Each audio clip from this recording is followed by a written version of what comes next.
அன்பார்ந்த நேயர்களே, காலை வணக்கம். நம்ம இப்போ பார்க்க போகிற மருத்துவம் குழந்தைகளை வளர்க்குறதுக்கான மருத்துவம். குழந்தைகள் அதிக பாதிப்புள்ளாகுது. முந்தியெல்லாம் பார்த்தீங்கன்னா, குழந்தைகளுக்கு 30 நாளைக்கு 30 வகை மூலிகையை கொடுத்து அந்த குழந்தைகளை வளர்த்தாங்க. இப்போ யாருமே அந்த மூலிகைன்றதே கொடுக்கறது கிடையாது. குழந்தைகளை எப்படி குளிப்பாட்டுறதுன்னே தெரியாமல் இருக்காங்க. நிறைய பேர் குழந்தைகளை பராமரிப்பு முறை தெரியாமல் இருக்காங்க. குழந்தைகளை கண்டிப்பாக குளிப்பாட்டும் போது நிறைய பேர் பாசிப்பருப்பு மாவு வச்சு கழுவி குளிப்பாட்டுவாங்க. இப்போ எந்த இதுவுமே கிடையாது. எல்லாமே நவீனமயமாயிடுச்சு. அந்த நவீனமயத்தில் இருக்கும்போது நிறைய குழந்தைகளுக்கு நிறைய நோய்கள் வந்துடுது. இந்த நிறைய நோய்கள் வராமல் இருக்கணும்னா இந்த மாதிரி மரத்தில் இருந்து நம்ம இலைகள் எடுக்கணும். இது பிள்ளை வளர்த்தின்னு சொல்லுவோம். இந்த பிள்ளை வளர்த்தி மரத்தில் நான் அடியில் நிற்கிறேன். இந்த பிள்ளை வளர்த்தி மரம் எங்கே இருக்குன்னா, நம்ம அகஸ்தியர் மலைக்கு பக்கத்தில் தான் இருக்குது. இது ஏன்னா அகஸ்தியர் மலையை சேர்ந்தது தான்.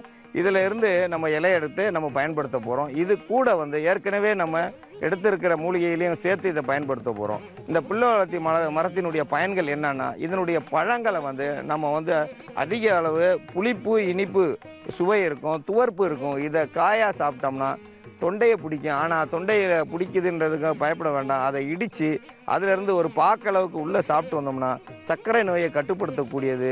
இது தொண்டையில் இருக்கிற தொண்டை கட்டை சரி பண்ணக்கூடியது. அதிகம் சாப்பிட்டோம்னா தொண்டை கட்டும், குறைவாக சாப்பிட்டோம்னா தொண்டையை சரி பண்ணக்கூடியது இந்த வேளாம்பழம்னு சொல்லுவோம். இது விநாயகருக்கு உகந்தது.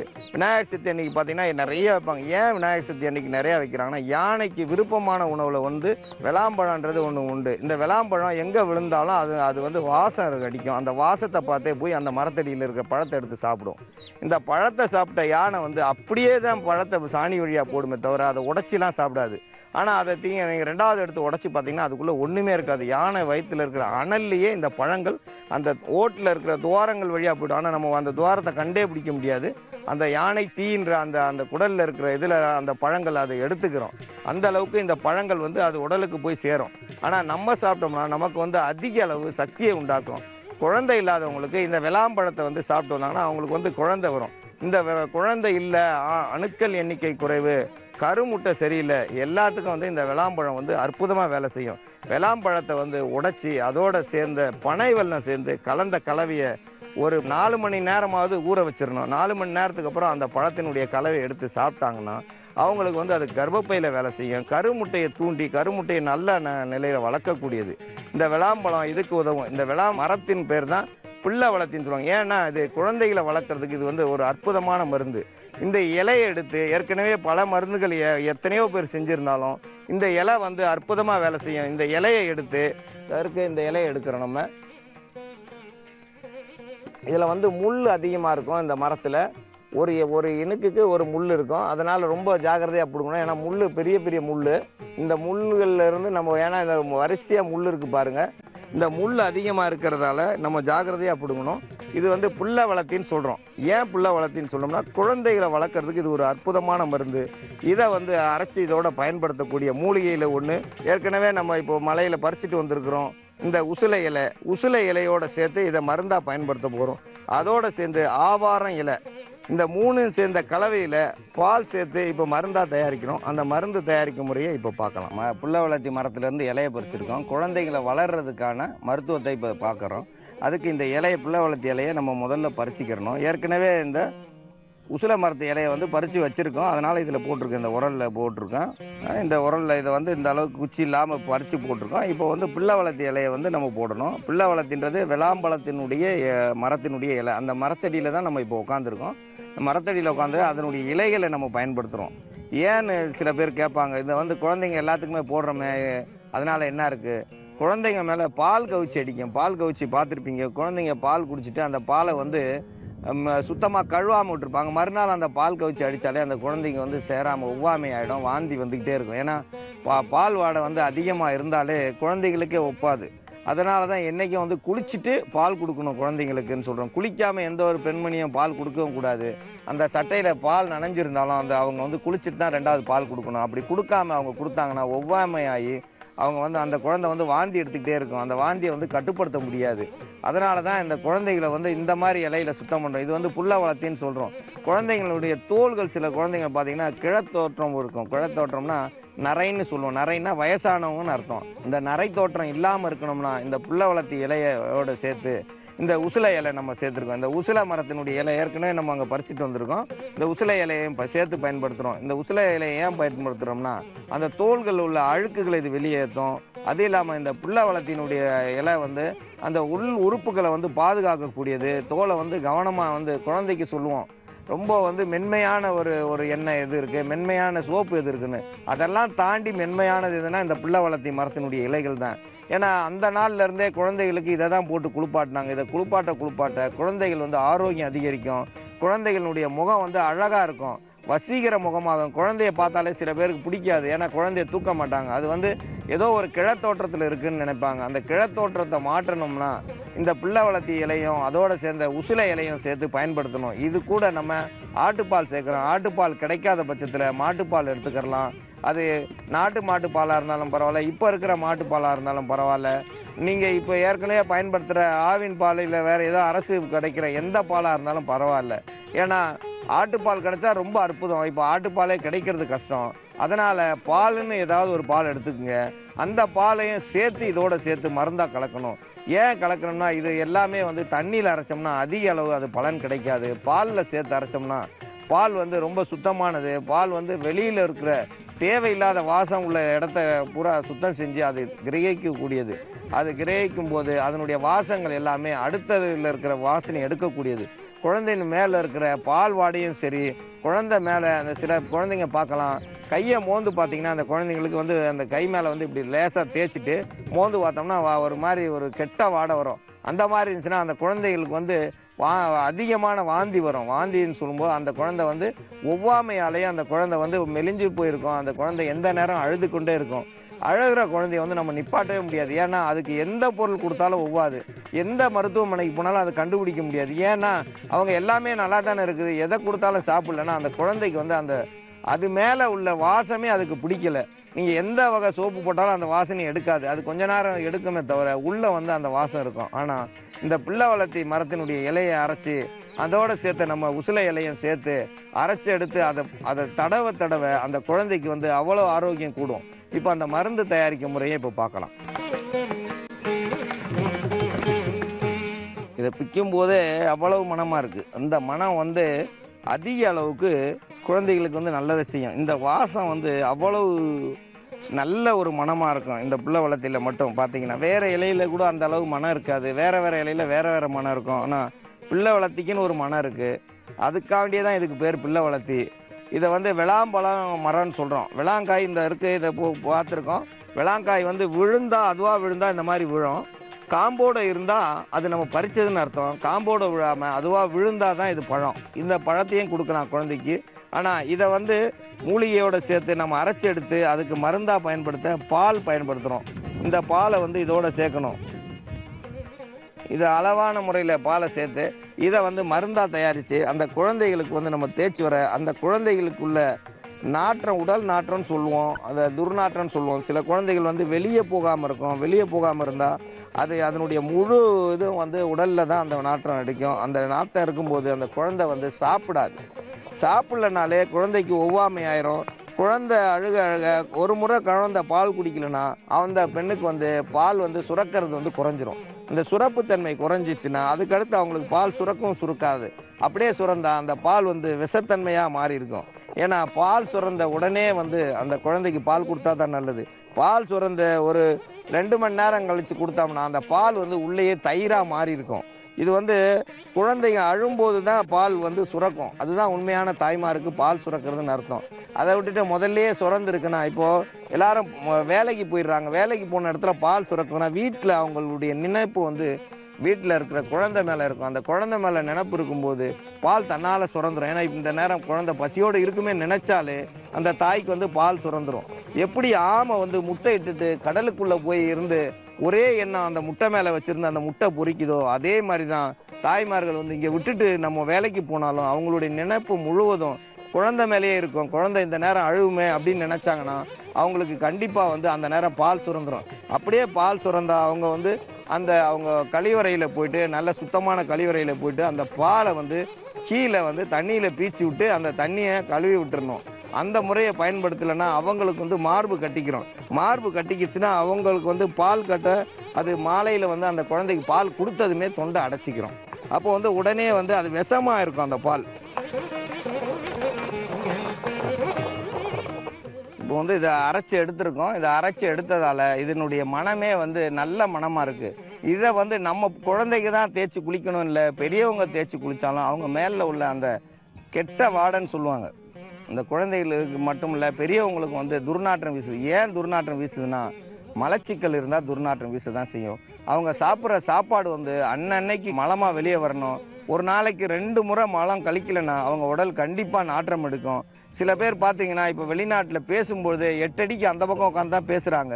யாருமே கிட்ட உட்காந்து பேசுறதில்லை. ஏன்னா எல்லாருக்குமே வந்து வாயில் நாற்றம் வருது. ஏன் வாயில் நாற்றம் வருதுன்னா, அவங்களால மலம் வந்து கழிக்கலைன்னு அர்த்தம்.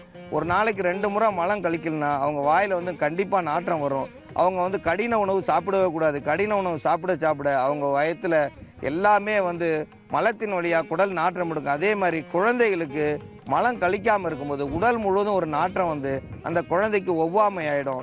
குழந்தை பால் குடித்து முகத்தில் இந்த பக்கம் வடிஞ்சிருக்கும். அதை சரியாக கவனிச்சிருக்க மாட்டாங்க, சரியாக தொடச்சிருக்க மாட்டாங்க. அப்படியே பால் குடிக்க விடும்போது அந்த குழந்தைக்கு வந்து மீண்டும் அந்த பாலினுடைய கொச்சை அடிக்கும். புசிக்க பாலும் புளிக்கும்னு சொல்லுவாங்க. அதே மாதிரி தான் அந்த பாலும் விஷமாயிடும்.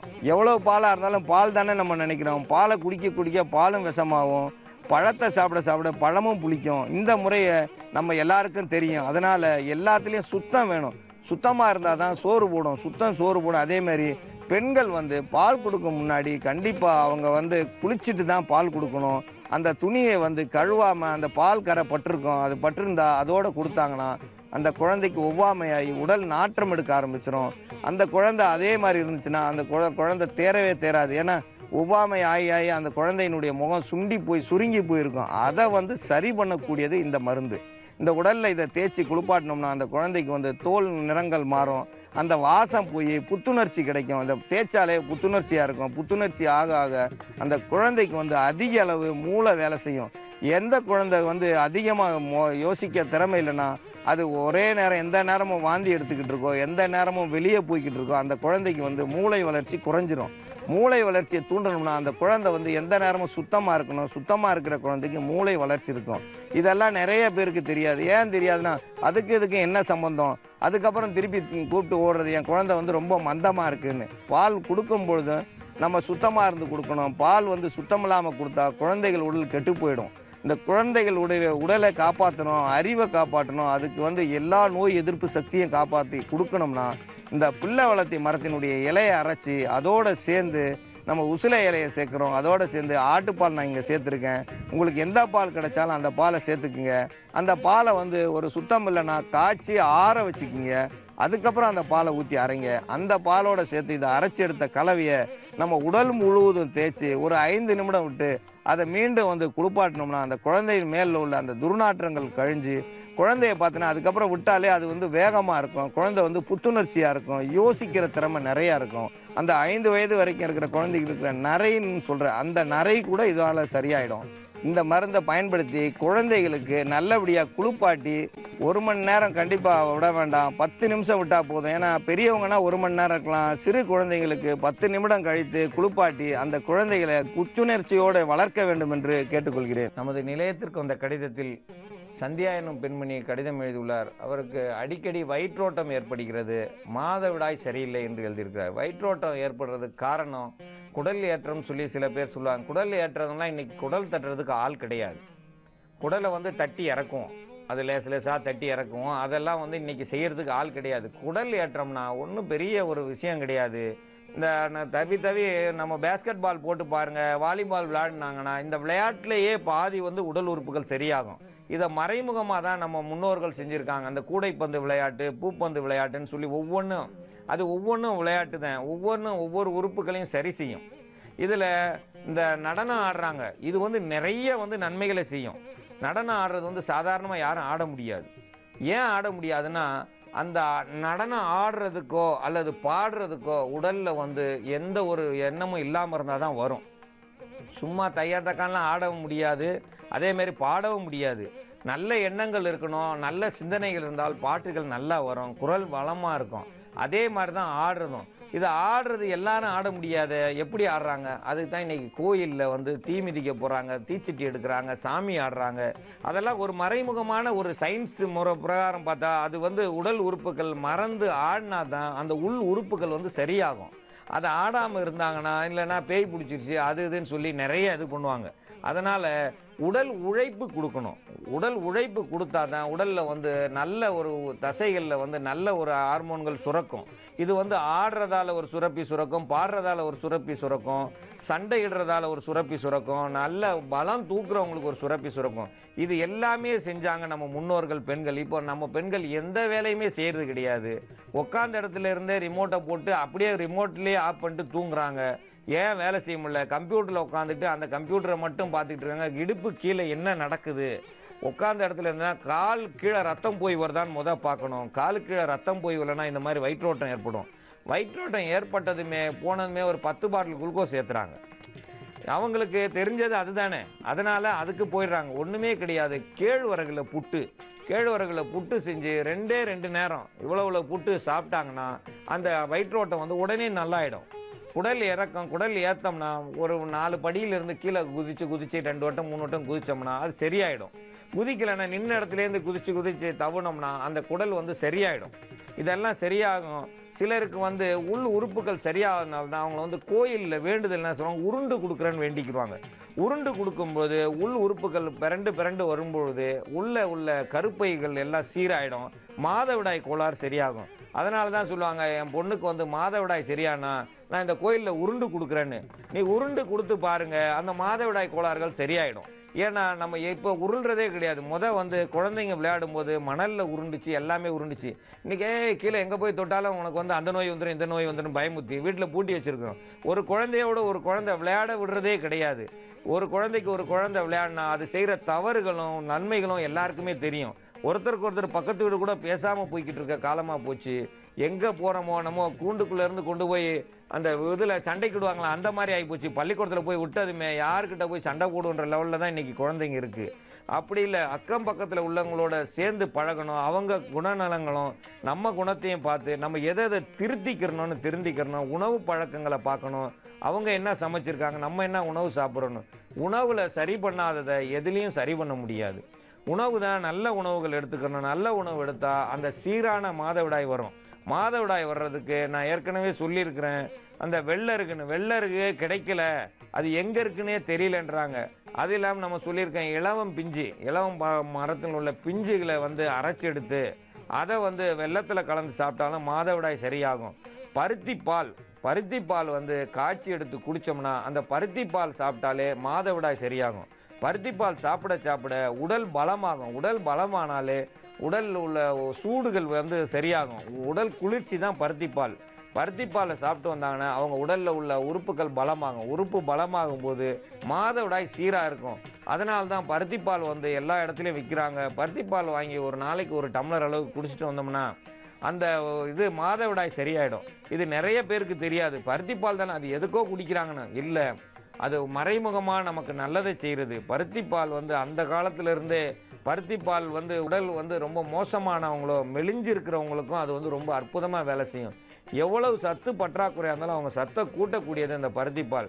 அவங்க மாதவிடாய் சரியில்லை, நாங்கள் மாதவிடாய் எல்லாம் சரியாயிடும். இன்றைக்கி நகர்ப்புறத்தில் இந்த பருத்திப்பால் கிடைக்கலன்னா நம்மளா வீட்டில் வாங்கிட்டு போய் நல்லா ஒரு ராத்திரி ஊற வச்சு காலையில் மிக்சியில் அடித்து அந்த பாலை வந்து பிரித்து எடுத்து அதை காய்ச்சும் பொழுது 1/2 டம்ளர் பால், 1/2 டம்ளர் வந்து பசும்பால், இதை கலந்து அது கூட கொஞ்சம் ஏலக்காய் போட்டுக்குங்க. ஏலக்காயை போட்டு பனவெல்லம் போட்டு குடிச்சிட்டு வந்தீங்கன்னா அந்த உள் உறுப்புகள் வந்து சரியாகும் போது மாதவிடாய் கோளாறுகள் சரியாகும். பருத்திப்பாலில் வந்து ஏலக்காய் போட்டு சாப்பிட்டாலே மாதவிடாய் சரியாயிடும். இது நிறைய பேருக்கு தெரியாது. ஏன் அது அவங்க சாப்பிட்றாங்க, இது நம்ம சாப்பிட்றதா கேவலமாக நினைக்கிறாங்க. கேவலம் அதெல்லாம் கிடையாது. நல்லதை எது செய்தோ அது அத்தனையும் நமக்கு தேவை. நல்லதை செய்கிறவங்க அது எங்கே இருந்தானே, சேரியில் இருந்தானே, அது கோபுரத்தில் இருந்தானே, நமக்கு தேவை நல்லதை மட்டும் எடுத்துக்கணும். கெட்டதை விட்டுருங்க. கெட்டது அது எவ்வளோ உயரத்தில் இருந்தாலும் கெட்டது நமக்கு கெட்டதை பயன்படுத்தாமல் நல்லதை பயன்படுத்தக்கூடிய நல்லதை செய்கிற அந்த வித்துக்களை எடுத்து நம்ம பயன்படுத்தணும். காலடியில் இருக்கிற அருகம்புல்னுடைய அருமை தெரியாமல் நிறைய பேர் அவதிப்படுறோம்.